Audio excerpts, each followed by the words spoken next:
ఓం అఖండమండలాకారం వ్యాప్తం ఏన చరాచరం తత్పదం దర్శితం ఏన తస్మై శ్రీ గురవే నమః. హరి ఓం. ఓం శ్రీ గురుభ్యో నమః. శ్రోతలకు నా హృదయపూర్వక నమస్సుమాంజలు. ఈరోజు మనోనిగ్రహాన్ని ఎందుకు సాధించాలి, మనోనిగ్రహాన్ని ఎలా సాధించవచ్చు అనే అంశంపై చర్చించుకుందాం.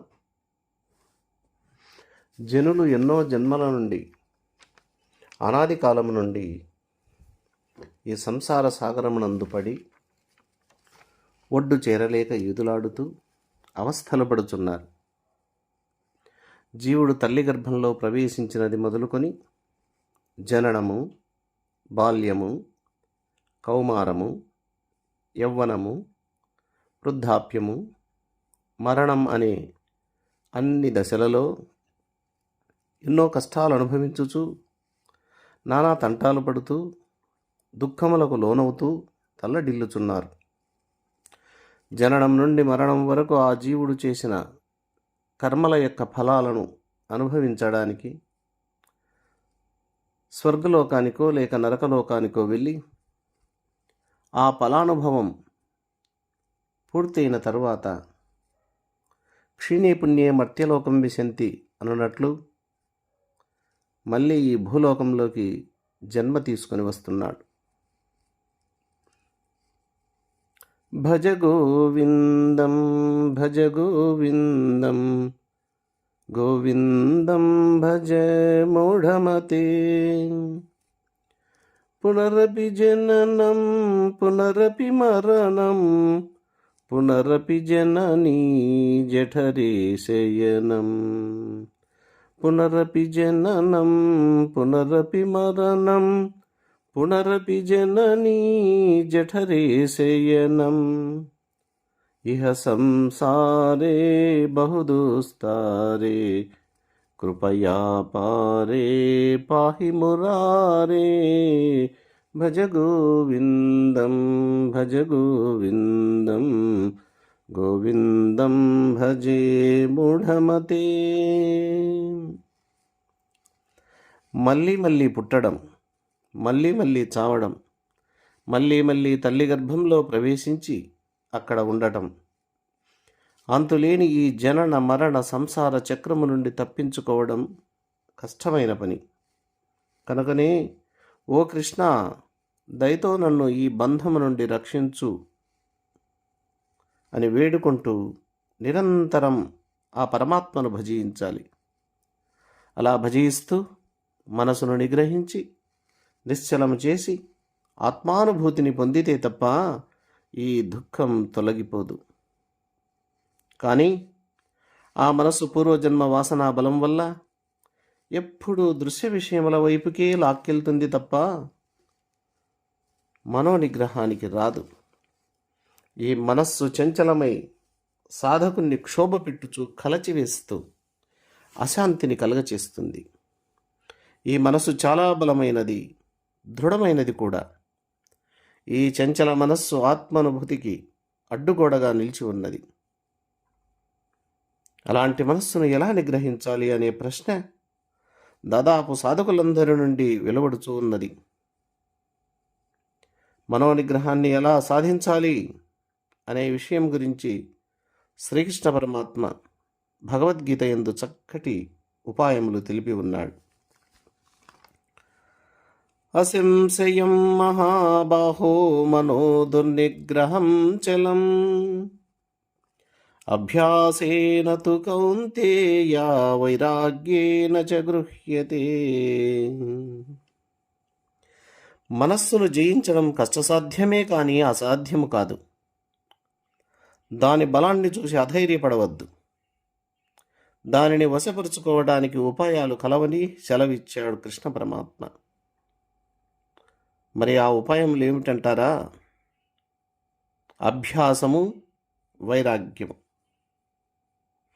ఈ రెండింటి చేత, అంటే అభ్యాస వైరాగ్యముల చేత సాధకుడు మనస్సును జయించటం చాలా సులభమని పరమాత్మ సెలవిచ్చారు.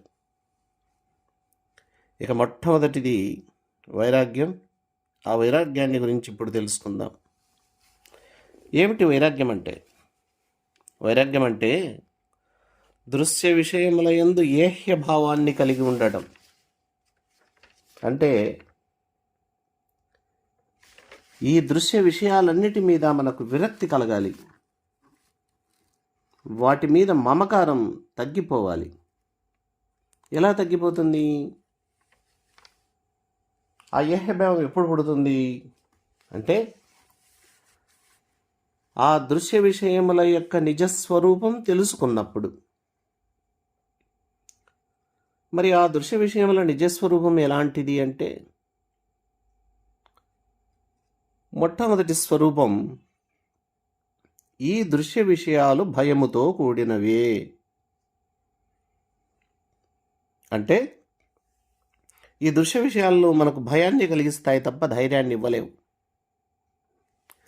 ఉదాహరణకి, ఒక వ్యక్తి నా దగ్గర సంపద ఎక్కువగా ఉన్నది, నేను ఈ సంపద చేత కావలసిన భోగాలు అనుభవిద్దాము అని అనుకున్నాడు అనుకో, అతనికి వెంటనే భోగాలు ఎక్కువైతే రోగాలు వస్తాయేమో కదా అనే భయం కలుగుతుంది. అలాగే విత్తేన్ రూపాల భయం. సంపద అధికంగా ఉన్నదనుకో, ఈ సంపదను దొంగలు దోచుకు వెళ్తారేమో, లేక పరిపాలించే రాజులకు తెలిస్తే ఆ రాజులు ఈ సంపదను తీసుకుంటారేమో అనే భయం కలుగుతుంది. బలే రిపు భయం.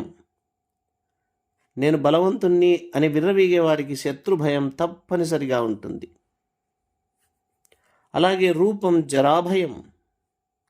నేను చాలా అందంగా ఉన్నాను అని మురిసిపోయే వారికి ఈ అందం ఎన్నాళ్ళుంటుంది, ముసలితనం వస్తుందేమో, నా అందం తగ్గిపోతుందేమో అనే భయం వారిని వెంటాడుతూనే ఉంటుంది. శాస్త్రే వాదభయం, కులే చ్యుతి భయం. శాస్త్రమునకు వాదభయం, కులమునకు నాశభయం ఉంటుంది. కాబట్టి సర్వం వస్తు భయాన్వితమే. వైరాగ్యమేవా అభయం. ఒక్క వైరాగ్యము మాత్రమే ఈ భయాన్ని తొలగిస్తుంది. కాబట్టి మొట్టమొదటి స్వరూపమైనటువంటి విషయాలన్నీ భయంతో కూడినవే అనే భావన దృఢపరుచుకొని వాటి మీద ఏహ్యభావాన్ని కలిగి ఉండి ధైర్యంగా జీవించి ముందడుగు వేయాల్సి ఉంది. ఇక వాటి రెండవ స్వరూపం ఏమిటంటే, ఈ దృశ్య ప్రపంచమంతా అనిత్యం, అసుఖం. నీ కంటికి కనిపించేటటువంటి ప్రతి వస్తువు, ప్రతి పదార్థము, ప్రతి ప్రాణి అన్నీ కూడా ఎప్పుడో ఒకసారి నశించవలసిందే.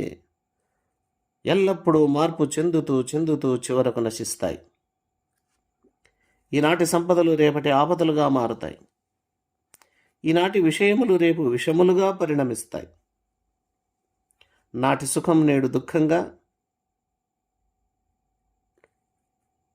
నాటి ఆనంద జీవనం నేడు బాధాకరణమైన మరణంగా మార్పు చెంది మనల్ని దుఃఖసాగరంలో ముంచేది.